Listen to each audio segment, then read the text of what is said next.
So I've come to Ferry Meadows today to meet up with a chap called Danny who has just bought himself a bamboo GTR from Evolve, which is very exciting. Some of you may know I quite like electric skateboards, and I've got a bamboo GTX. Actually, it's in the back of the car here, although I'm probably not going to use it today. It seems like quite good weather to do some exercise with the board that isn't powered. Still, I am very excited to find out whether the GTR is a decent upgrade, if it's a nice board, a worth having board. I won't be getting one because I'm perfectly happy with my GTX. Aha! He's here. That's quite good timing. I've almost finished my editing. Unfortunately, because I shot in 2.7K, so it can't play it smoothly unless I render it first, which is kind of annoying. Hello. Hello. Well, I like the D-chrome. Well, part of it, yeah. So how's the GTR? The trouble is I don't have a lot of experience with it, so I can't really compare it to anything. But it's been, brakes are good. Awesome, I didn't realise that's always handy. How effective they were until it was too late. Light either. Ooh. So have you put any extra bits on this? Is this, that's you, is it? That's you. Yeah, for beginners, sort of. Yeah. Bump into things too much. We've still got, yep, still got wrapping on it. Still got the plastic. Oh, that's interesting. They've made the battery pack deeper. I wonder why they did that. So these are same cells as in that, 18650s. Right. Is that different from the cells that are in the GTX? Yes, I believe so. It's a modular system as well, so you can take that battery off and put a smaller one on. Oh. And I think they do equivalent to a LiPo one, so you can travel with it. Right, so like a small one, yeah. A small battery. BMS, so yep. This is all enhanced. Again, it's all in a separate box. And the way they've arranged this is really clever. I don't know if you've seen the stuff on the website and that. Actually haven't. Oh, I did a while ago, but... The pack will flex. Right. And it will work with the pack flex. There's no... The way they've done the joins allows for flex in the way that they've trapped the batteries. Okay, that's cool. To make it more reliable. It's water sealed as well, so you can take it apart. Oh, they've actually sealed it. Oh yes, good. Because I use silicon sealant on mine to achieve the same thing. So yeah, there's a whole bunch of screws this side. Yeah. Should we go for a ride then? Yeah. Awesome. It's all very neat, isn't it? I like that. I'm a big fan of neat. Yeah, they've done a... So where'd you plug it in then? Is that around the other side? Yeah, so that's... the only way I describe it's covered. It's kind of like... just like on my board. But it's a different connector though. Yes, I was going to say, that surprised me. The other thing it's got is 2 USB ports on the back. What are they for? You can put lights on. Oh right, okay, so you can power lights and stuff. Now that is a clever little addition. I suppose in theory you can charge your hand remote from it, because the hand remote is USB. Yeah, they like to run out of power nice and quick as well. Cool. Just like that, my rendering thingy's finished, so let's see if it's any good. So I've just spoken to Danny and he's running a little bit late, traffic problems. And I've been meaning to try this camera with my phone. I found some editing software which is worth investigating. I quite like the idea of being able to do a bit of editing out and about. Unfortunately, my go-to point and shoot, the video files can't be edited on Adobe Rush. So I'm going to try this camera's files, which is this is a Hero 7 Black. I already tried the DJI Osmo Pocket and that works fine. So yeah, let's see if this camera does the job.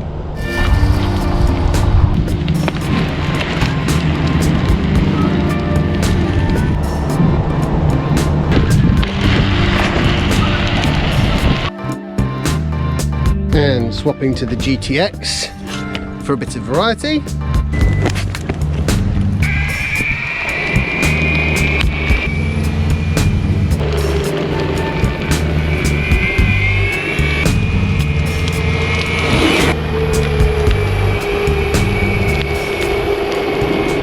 Oh yeah, we have to take that volume down, don't we? whilst I wouldn't go so far as to say it's going to be replacing my laptop anytime soon, one thing is for sure, it is obviously a goer. Well, it's quite practical though as well, isn't it? I mean, you could Well, it's the fact that it's just always there with you. yeah.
So it's perfect weather for a bit of exercise. If it had been sunny, I would have been on the GTX definitely. So how come you wouldn't got a GTR then? Because it's not just so you can hang out with me and Mark and No, it's not ride just- round lakes. The main sort of justification for that was that this sort of last mile travel, so sort of stuff that you've picked up on before, but not in a really sort of urban and metropolitan commute, but from my house to the train station, from the train station to the office. And whereas that was taking me around about, an hour and a half or maybe more of my day away, this should, drop that down to, I don't know, maybe half an hour tops. That's a good improvement. I can see the benefit of that definitely, and it's also more fun than walking. Tesla aren't making really great inroads with the superchargers. It seems to be virtually impossible for them to open a new site and get it commissioned. My understanding is it's usually getting the power into the site that's the problem. I can see why that's the problem, because Tesla, of course, are pushing the boundaries. So it's not like the power company is used to somebody turning up and saying, yeah, we'd like a few megawatts, please, for our electric car charging installation. Then most people turn up and they're like, well, we want 50 kilowatts or 100 kilowatts. It's like, okay, well, you can just take that out of your wall socket, basically. But once you're talking megawatts, it's a totally different kettle of fish. It's like, okay, we need a new substation and power lines, and they will do it. It's not, people often say, oh, well, isn't that a reason why hydrogen cars would be better than electric cars? No! Putting in hydrogen infrastructure is it's an entirely different scale of problem compared to putting in some slightly fatter electric cables, which we already do. We're just not used to having to do it for electric cars. But my wife's factory, I don't know what that uses, but it's something like about 3 or 4 megawatts. So I was reading the other day, Sadiq Khan is planning some sort of EV infrastructure boost in London. Yes. And he's going to open 5 quick charge hubs, which are going to be good for hopefully more or less any EV. And then he's going to put another sort of 5,000 or so more sort of on-street charging networks. And he's going to try and make the planning application process for putting a charger by the side of the street much easier, because you've got 35 different sort of borough councils around London. So getting them all to sing off the same hymn sheet is a job. But my point is, it's all moving in the right direction. And I still think that leaves a pretty big gap in that last mile transport, if I'm being honest. And I think last mile transport, you get a lot of people saying, well, why don't you use your feet? Well, you could do, but then it takes a lot longer. You could jog, but then you need a shower. You could cycle, but then you've got to find somewhere for the bicycle and a shower. Unless you get an electric bicycle, in which case you've got a real problem with where to put it, because it's now worth a lot more money. It's much more worth stealing. Yes. These are difficult problems. Whereas if you get the hang of a one-wheel or an electric skateboard or something, then you can move along relatively easily and cheaply and without creating any pollution and cover those miles, really in quite a civilised fashion, I always feel, and then get to your work without requiring a shower. Yes, hopefully that'll be the aim. The other interesting thing that I see on the trains when they do run is that bikes are a problem. When they do run. Because they take up so much room. Yeah, absolutely. And it's not the fault of the individual. He's quite entitled to bring his bike on the train. Well, and even the folding ones, they're still humongonormous. What we need is something that's a whole different level of small, which is why I'm quite a big fan of the whole sort of skateboard thing. Now, okay, skateboards aren't for everyone because they do require more balance than, say, a scooter, but scooters are basically for everyone. Just before we move on from the GTR, I noticed on the controller when I had a little go, the little Bluetooth symbol popped up. What was that about? So that's how, as far as I understand it, that's how it's connecting. So it connects to the board via Bluetooth. And there's a whole bunch of customisations that you can do with the remote. I'm not going to go through them because I don't know them yet, so I can't tell you exactly, but that's how it syncs up. So one of the criticisms I think that they've had with the previous boards is dropouts. So you could be going along and then all of a sudden you're no longer in control of your board. And it sometimes takes a long time for it to synchronise up, whereas now it's almost instantaneous every time, and there should be no dropouts. The other thing is that there will be an app for the phone. So that'll be Android and Apple. So that'll be enabled you to do stuff to both the remote and to the board, as I understand it. I don't know to what level yet, but I would imagine you can do things like check range and battery life and stuff, and also do configurations, because you can on the remote. You can have a custom set of settings, which I believe is around how you control power application and braking. So they're kind of joined the 21st century then, because I did notice when I got my GTX that Bluetooth or any kind of real customizability seemed to be, if it's there, it's buried in the technical end of things. It's not really kind of user customizable particularly. Not easily anyway. Somebody's probably going to correct me now and say, oh yes, no, you can edit your throttle curves. Yeah, but I don't know how to do that, and it's not a clear and obvious thing. So I'm pleased to see that they've moved forwards. I'll tell you what I wouldn't do though. I would not be using my phone as a remote control for one of these things anytime soon. In terms of that cutting out, and that's one of the reasons why I would always say, just because you're on an electric board, you should still learn how to foot brake. That is your emergency. I need to slow down, and the remote is disconnected. Otherwise, what happens if you're going down a hill and it decides to disconnect? Well, the battery can die. I mean, the remote will yeah, or the battery can die, of course. Yeah, absolutely. But, if you're not paying attention. Yeah, which does happen. So I noticed, I think it was a fully charged live that you mentioned that Soph was now sort of hankering towards an e-tron. I get that. I think out of the rest of the best, or the best of the rest, whichever way you want to look at it, it's probably the one I would pick. But I do kind of think that maybe a Model 3 would be more suitable.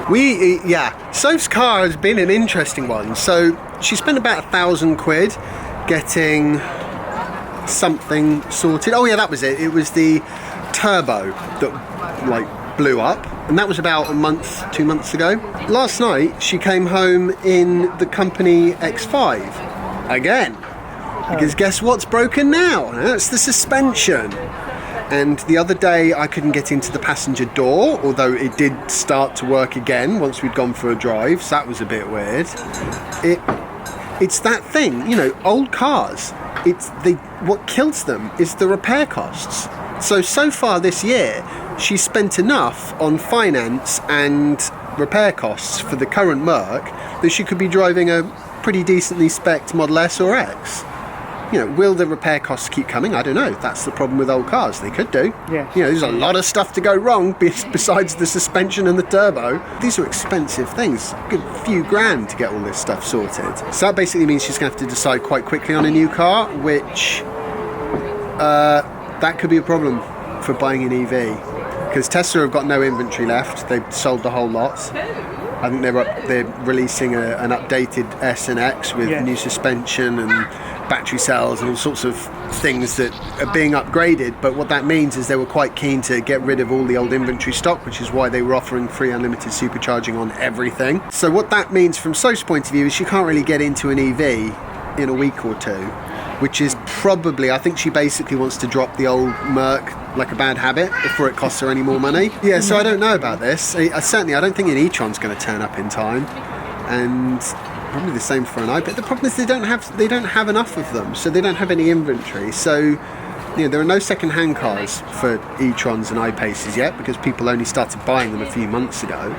There were second-hand Model S and X's, but they're like hen's teeth. Yeah, I really don't know. It's probably going to wind up getting a bloody Alpha or something like that. Oh, we'll see, we'll see. Anyway, I think I've now got enough footage. We're not making this another long to edit video. Really, No, we're not. Keep it punchy.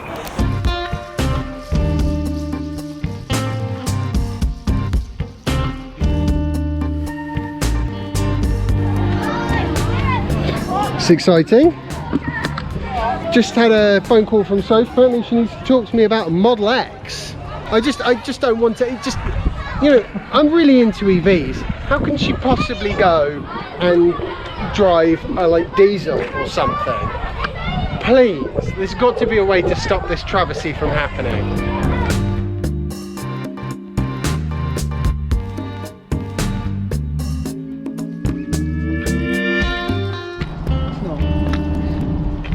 And I don't have to go for a run today. See, that was really the whole point. I want to do some exercise every day, and this will count.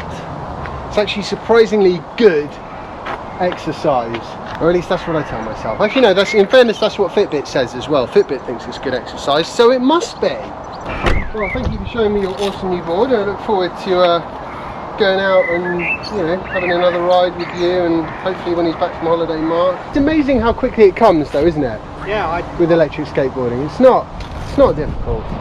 So what's that, like your third time on the board? yes, it is. It really is good fun. I didn't realise it was going to be Oh yeah. enjoyable as that. Oh yes. Really good fun. All it needs is coffee and the sun, and then it's an absolute winner. This is kind of the end of the fun and games, I think, for today. So I hope you've enjoyed the video. If you have, remember to like it and share it, subscribe if you haven't already, follow me on Instagram and Twitter if you don't already, and I'll see you in the next episode. Bye. Right, let's see if that worked. I'm waiting to go get Jasper from school, and I'm just in the process of having a go with Adobe Rush and the output from this camera. So if you're seeing this, then that means it was successful.